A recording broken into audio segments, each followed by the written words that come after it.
नमस्कार श्रोताओं, शाम के ठीक 7:20 हुए हैं और ये समय है आपके अपने कार्यक्रम स्पोर्ट्स स्कैन का। आज के स्पोर्ट्स स्कैन के इस एडिशन के साथ मैं हूं आपका होस्ट और दोस्त सिद्धार्थ सिंह। तमाम खेल खबरों पर विस्तार से चर्चा करने के लिए हमारे साथ स्टूडियो में मौजूद हैं वरिष्ठ खेल पत्रकार राजेश रॉय। राजेश, स्पोर्ट्स स्कैन कार्यक्रम में आपका स्वागत है। आप सभी को मेरा नमस्कार।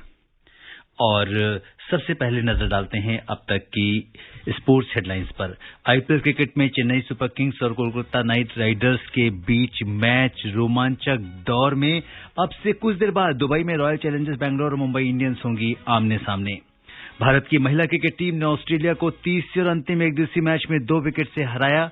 भारतीय तीरंदाज ज्योति सुरेखा वेनाम ने अमेरिका के यांगटन में विश्व चैंपियनशिप में रजत पदक जीता और बेंगलुरु एफसी ने आर्मी ग्रीन को हराकर ड्यूरंड कप फुटबॉल टूर्नामेंट के सेमीफाइनल में प्रवेश किया। बुधवार को बेंगलुरु एफसी का सामना दूसरे सेमीफाइनल में एफसी गोवा से होगा।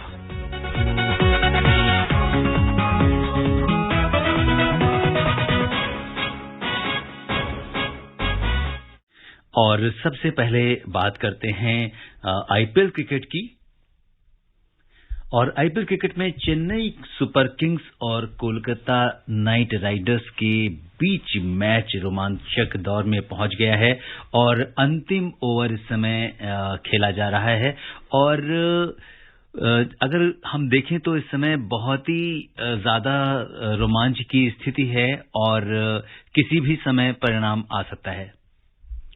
अगर हम सुपर किंग्स की बात करें तो 3 बॉल में 1 रन चाहिए उनको जीत के लिए और इस समय सबकी सांसें जो हैं वो अटकी हुई हैं और बहुत ही रोमांचक स्थिति में मैच है।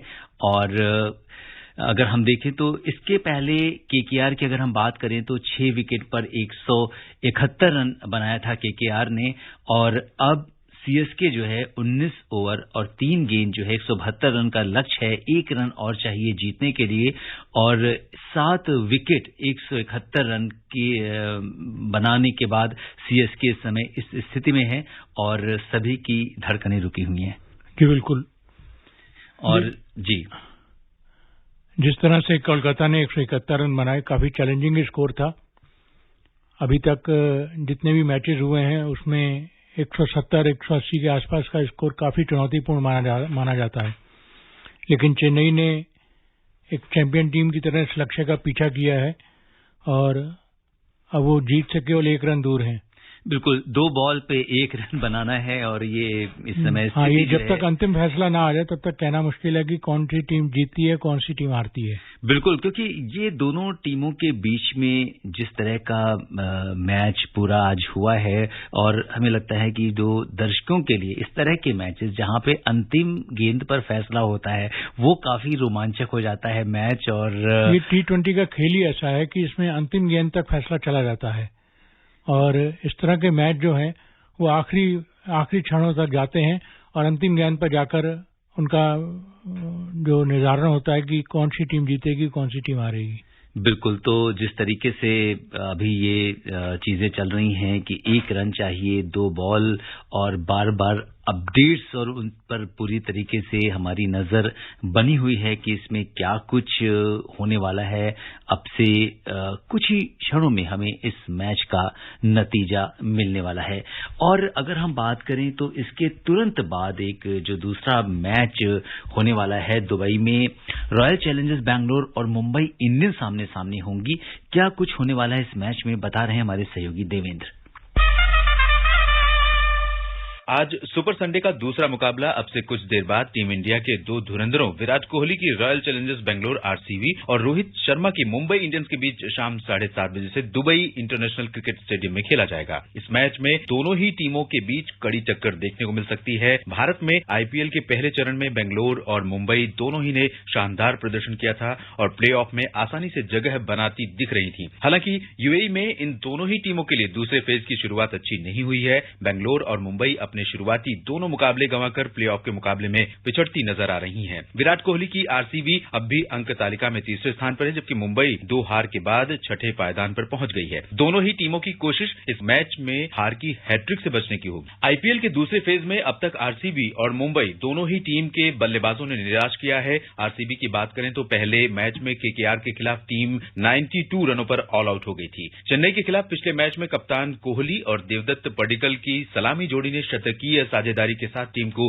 शानदार शुरुआत दिलाई थी। हालांकि इसके बाद मध्यक्रम ने एक बार फिर निराश किया था। एबी डिविलियर्स और ग्लेन मैक्सवेल ने इस दूसरे फेज में अब तक निराश किया है। टीम को आज के मैच में अपने इन दोनों स्टार बल्लेबाजों से चमत्कारी प्रदर्शन की उम्मीद होगी। वहीं अगर मुंबई की बात करें तो कप्तान रोहित शर्मा और क्विंटन डिकॉक ने पिछले मैच में 78 रनों की अच्छी पार्टनरशिप की थी। टीम को आज भी इनसे अच्छी शुरुआत की उम्मीद होगी। मुंबई के लिए सूर्य कुमार यादव और ईशान का लय में नहीं होना ज्यादा चिंता की बात है। इसके अलावा पोलार्ड से भी मुंबई को तेज तर्रार पारी की उम्मीद होगी। गेंदबाजी में बेंगलोर के मुकाबले मुंबई का पलड़ा भारी नजर आता दिखाई दे रहा है। मुंबई के लिए जसप्रीत बुमराह ने अब तक शानदार गेंदबाजी की है। इसके अलावा टीम की पेस बैटरी में ट्रेंट बोल्ट और एडम मिलने भी मौजूद हैं, जो कभी भी मैच का पासा पलट सकते हैं। इसके अलावा स्पिन में कृणाल पांड्या और राहुल चाहर भी टीम की जीत में अहम भूमिका निभा सकते हैं। दोनों ही टीमों के बीच हेड टू हेड की बात करें तो मुंबई और आरसीबी के बीच हुए मैचों में मुंबई का पलड़ा भारी रहा है।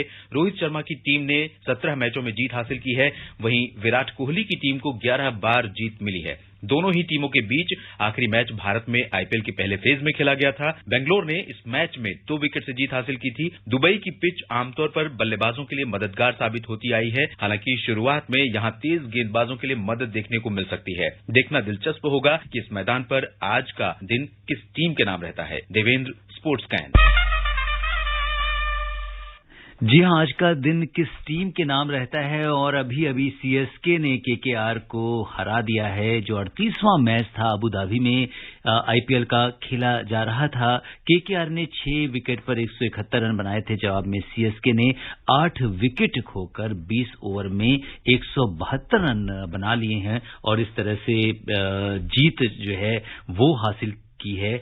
और काफी दिलचस्प मैच रहा था। हम सभी इस चीज को देख रहे थे और इसका इंतजार कर रहे थे। और अगर हम देखें तो राजेश, जो अंतिम गेंद थी काफी देर बाद फेंकी गई, तो उतनी देर में जितने जो व्यूअर्स थे, जो दर्शक थे, वो उनकी सांसें अटकी हुई थी कि क्या कुछ होने वाला है। लेकिन अल्टीमेटली जो सीएसके ने 172 रन बनाए, 171 रन का लक्ष्य था और जीत हासिल की। 2 विकेट से इन्होंने इस मैच को केकेआर से जीत लिया है। देखिए, जब इस तरह का मैच फंस जाता है जी, तो दोनों टीमें और उनके जो सीनियर प्लेयर्स हैं वो लगातार इस बात पर चर्चा करते रहते हैं कि किस तरह से मैच को कंट्रोल किया जाए। जी, और जब 1 रन की बारी आई तो कोलकाता के भी जो प्लेयर्स थे वो भी पूरी तरह से इस बात में चर्चा में लगे हुए थे कि इस 1 रन को कैसे रोका जाए। जी, लेकिन आखिर में चेन्नई ने वो 1 रन निकाल लिया और 2 विकेट से जीत हासिल कर ली।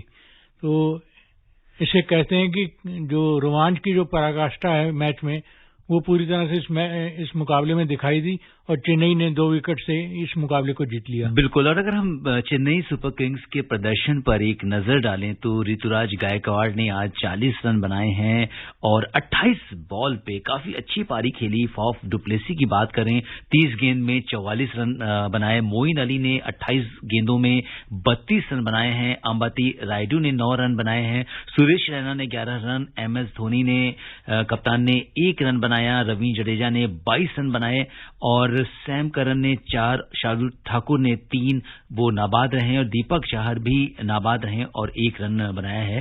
तो कुल मिला के 8 विकेट पर 172, ये तो लेखा जोखा था चेन्नई सुपर किंग्स का। और अगर हम एक नजर डालें कोलकाता नाइट राइडर्स की टीम के ऊपर, तो यहां पे कोलकाता नाइट राइडर्स ने भी हालांकि शुभमन गिल ने 9 रन बनाए, वेंकटेश अय्यर ने 18 रन की पारी खेली। आज राहुल त्रिपाठी ने 33 गेंदों में 45 रन की पारी खेली। ओवेन मॉर्गन ने 8 रन बनाए।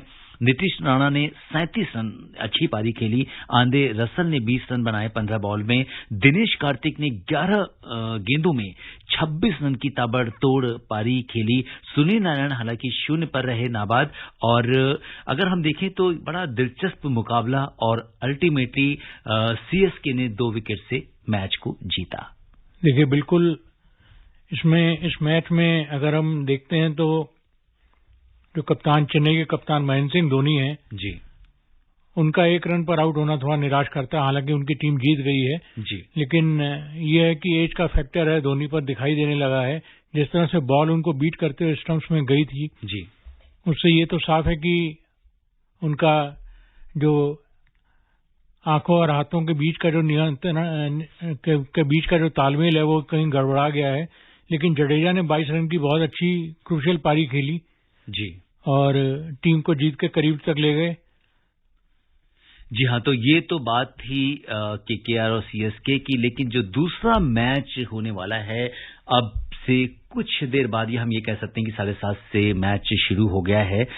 रॉयल चैलेंजर्स बेंगलोर और मुंबई इंडियंस के बीच काफी कांटे की टक्कर अगर हम देखें तो विराट कोहली और रोहित शर्मा की टीम के बीच होने वाली है। बिल्कुल, क्योंकि आरसीबी की टीम 9 मैचों में 5 जीत और 4 हार के साथ 10 अंक लेकर तीसरे स्थान पर है और मुंबई की टीम 9 मैचों में 4 जीत और 5 हार के साथ 8 अंक लेकर छठे स्थान पर है। तो यहाँ इस मैच में जो भी टीम जीतती है उसके प्लेऑफ में जाने की संभावनाएं बढ़ जाएंगी। आरसीबी अभी तक अच्छी स्थिति में है, 9 मैचों में 5 जीत और 10 अंक के साथ वो तीसरे स्थान पर है जी, लेकिन मुंबई की जो डिफेंडिंग चैंपियन और 5 बार की चैंपियन है वो 9 मैचों में 5 हार और 8 अंकों के साथ छठे स्थान पर है। तो मुंबई अगर ये मैच जीतती है तो उसके लिए संभावनाएं बढ़ जाएंगी, लेकिन हारने की सूरत में मुंबई के लिए परेशानियां भी बढ़ जाएंगी क्योंकि उसके बाद उसे अपने बचे हुए 4 मैच लगातार जीतने पड़ेंगे, तभी जाकर वो प्लेऑफ में पहुंच पाएगी। जी बिल्कुल। तो अभी फिलहाल जो सीएसके ने जो है इस मैच को जीतकर वो अंक तालिका में शीर्ष पर आ गई है। जी बिल्कुल, शीर्ष स्थान हासिल कर लिया है और 10 मैच में से 8 में जीत मिली है, 2 मैच हारे हैं, टोटल 16 पॉइंट है। हालांकि उनके तुरंत बाद जो है दिल्ली कैपिटल्स है जिसने 10 मैचों में से उसने भी 8 में जीत और 2 में उसे हार का सामना करना पड़ा है। उसके भी 16 अंक हैं, लेकिन नेट रन रेट के आधार पर बेहतर प्रदर्शन किया है सीएसके ने। इसके बाद आरसीबी, केकेआर, पीबीकेएस और मुंबई इंडियंस का नंबर आता है। तो ये तो बात थी आईपीएल की। बात करते हैं क्रिकेट की। महिला क्रिकेट में ऑस्ट्रेलिया के मैकॉय में भारत ने ऑस्ट्रेलिया को तीसरे और अंतिम एकदिवसीय मैच में 2 विकेट से हरा दिया है। Jhulan Goswami player of the match चुनी गई हैं। क्या कुछ खास रहा इस मैच में, बता रहे हैं हमारे सहयोगी नवीन सक्सेना।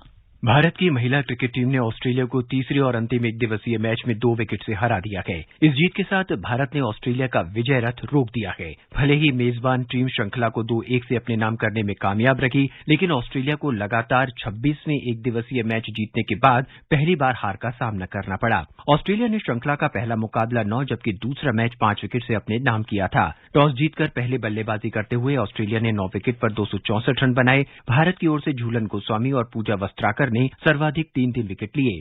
लक्ष्य का पीछा करते हुए भारत ने 49 ओवर और 3 गेंद में मैच अपने नाम कर लिया। शेफाली वर्मा और स्मृति मंधाना ने पहले विकेट के लिए 59 रन की साझेदारी की। मंधाना 22 रन बनाकर आउट हुई। इसके बाद शेफाली ने यास्तिका भाटिया के साथ दूसरे विकेट के लिए शतकीय साझेदारी की। शेफाली ने 91 गेंदों में 7 चौकों की मदद से 56 रन बनाए। अब दोनों टीमों के बीच एकमात्र टेस्ट और उसके बाद 3 2020 मुकाबलों की श्रृंखला क्वींसलैंड में खेली जानी है। नवीन सक्सेना, स्पोर्ट्स स्कैन।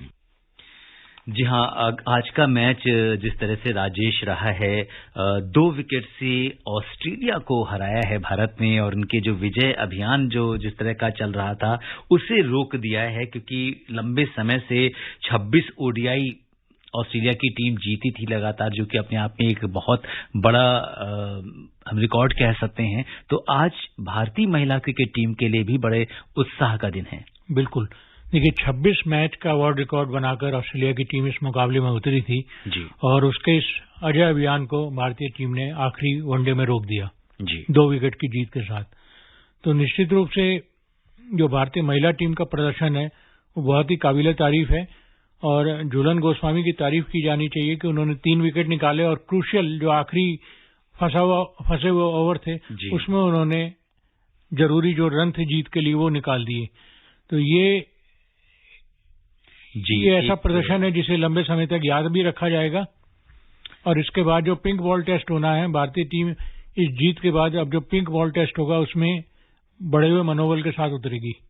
बिल्कुल। और अगर हम देखें तो झूलन गोस्वामी ने 10 ओवर किए जिसमें से 2 मेडन फेंके उन्होंने और 3 विकेट लिए, 37 रन दिया, 3.70 की उनकी इकोनॉमी रही।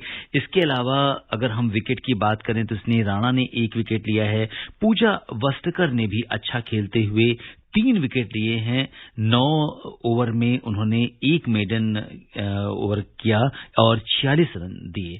तो ओवरऑल अगर भारतीय गेंदबाजी की अगर हम बात करें तो काफी अच्छा प्रदर्शन रहा। शायद यही एक बड़ी वजह रही है मैच जीतने की। जी।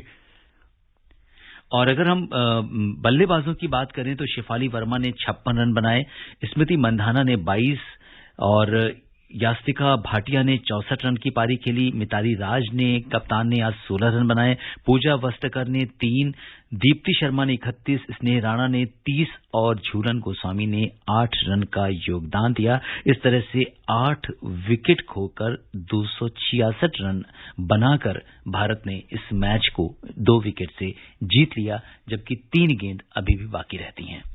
देखिए, जिस हिसाब से भारतीय बल्लेबाजों ने इस मैच में प्रदर्शन किया, खासकर शेफाली वर्मा जो यंग बल्लेबाज हैं जिन्हें महिलाओं में वीरेंद्र सहवाग का दर्जा दिया जाता है उनके अटैक की वजह से, लेकिन उन्होंने जिस तरह से अर्धशतकीय पारी खेली और भारत को एक अच्छी शुरुआत दी और आखिरी में जाते जाते दीप्ति शर्मा की 31 रन की पारी और फिर झूलन गोस्वामी के 8 रन, तो ये प्रदर्शन ऐसा है जिसे मुझे लगता है कि भारतीय टीम लंबे समय तक याद रखेगी। और जी बिल्कुल। और अब दोनों टीमों के बीच एकमात्र टेस्ट और उसके बाद 3 2020 मुकाबलों की सीरीज क्वींसलैंड में खेली जानी है। बात करते हैं तीरंदाजी की। भारतीय तीरंदाज ज्योति सुरेखा वेनाम को कंपाउंड महिला व्यक्तिगत फाइनल में बेहद करीबी मुकाबले में कोलंबिया की दुनिया की तीसरे नंबर की खिलाड़ी सारा लोपेज के खिलाफ शिकस्त के साथ अमेरिका के यंगटन में विश्व चैंपियनशिप में रजत पदक से संतोष करना पड़ा। व्यक्तिगत पुरुष कंपाउंड वर्ग में विश्व कप के 3 बार के स्वर्ण पदक विजेता अभिषेक वर्मा कड़े मुकाबले में नीदरलैंड्स के दुनिया के नंबर 1 खिलाड़ी माइक स्क्लोरेसेर के खिलाफ क्वार्टर फाइनल में 147 के मुकाबले 148 से हार गए। भारत के कंपाउंड तीरंदाजों ने अपने अभियान का अंत 3 रजत पदक के साथ दिया। अंकिता भगत रिकर्व वर्ग में एकमात्र भारतीय तीरंदाज बची हैं जो अंतिम 8 के मुकाबले में उतरेंगी। ज्योति भारत की महिला और मिक्स डबल्स कंपाउंड तीरंदाजी टीम का भी हिस्सा थी, जिन्हें शुक्रवार को कोलंबिया के खिलाफ एक तरफा हार के साथ रजत पदक मिला था। भारत को अब भी इस प्रतियोगिता में अपने पहले स्वर्ण पदक की तलाश है। भारत ने इस प्रतियोगिता में अब तक सबसे अधिक 11 बार पोडियम पर जगह बनाई है। इस दौरान उसके खिलाड़ियों ने 9 बार फाइनल में चुनौती पेश की, लेकिन कहीं न कहीं हमें रजत पदक से संतोष करना पड़ा। देखिए, ये थोड़ा सा दिल तोड़ने वाली बात होती है कि आप 9 बार फाइनल में पहुंचते हैं और आपको हर बार फाइनल में हार का सामना करना पड़ता है। तो भारतीय तीरंदाज ओलंपिक को छोड़कर मेरे ख्याल से बाकी जो टूर्नामेंट हैं उस सब में काफी अच्छा प्रदर्शन कर जाते हैं जी, और यहां पर भी उन्होंने अच्छा प्रदर्शन किया है। लेकिन वो जो एक गोल्ड की तलाश की आप बात कर रहे हैं, उसकी उम्मीद लगाई जा सकती है, लेकिन ये देखना होगा कि जी बिल्कुल। तो ये तो बात थी तीरंदाजी की। हालांकि हमने रजत पदक जीता और अभी गोल्ड की तलाश हमें है। चलते चलते बात करते हैं फुटबॉल की। बेंगलुरु एफसी ने कल एक रोमांचक मैच में आर्मी ग्रीन को 3-2 से हराकर ड्यूरंड कप फुटबॉल टूर्नामेंट के सेमीफाइनल में प्रवेश कर दिया है। अब बुधवार को बेंगलुरु एफसी का सामना दूसरे सेमीफाइनल में एफसी गोवा से होगा। बेंगलुरु के लिए वुंगायम उइरिंग ने 20वें, लियोन अंगस्टीन ने 47वें और नामग्याल भूटिया ने 74वें मिनट में गोल किए। आर्मी ग्रीन्स के लिए लालमम किमा ने 9वें और विबिन ने 89वें मिनट में गोल किए। तो अब जो बुधवार को बेंगलुरु एफसी का सामना दूसरे सेमीफाइनल में एफसी गोवा से होगा, इसके बाद हमें अपने फाइनलिस्ट मिल जाएंगे। और श्रोताओं, समय अनुमति नहीं दे रहा कि हम कुछ और खेल खबरों पर चर्चा करें। राजेश, तमाम खेल खबरों पर चर्चा करने और स्टूडियो में आने के लिए आपका बहुत बहुत धन्यवाद और शुक्रिया। श्रोताओं, स्पोर्ट्स कैन में आज के लिए बस इतना ही। अगर आप इस कार्यक्रम को दोबारा सुनना चाहते हैं तो लॉग ऑन कर सकते हैं हमारी वेबसाइट newsonair.gov.in पर। कल शाम 7:20 पर दोबारा मुलाकात के वादे के साथ इजाजत दीजिए अपने होस्ट और दोस्त सिद्धार्थ सिंह को। तब तक के लिए नमस्कार, शुभ रात्रि।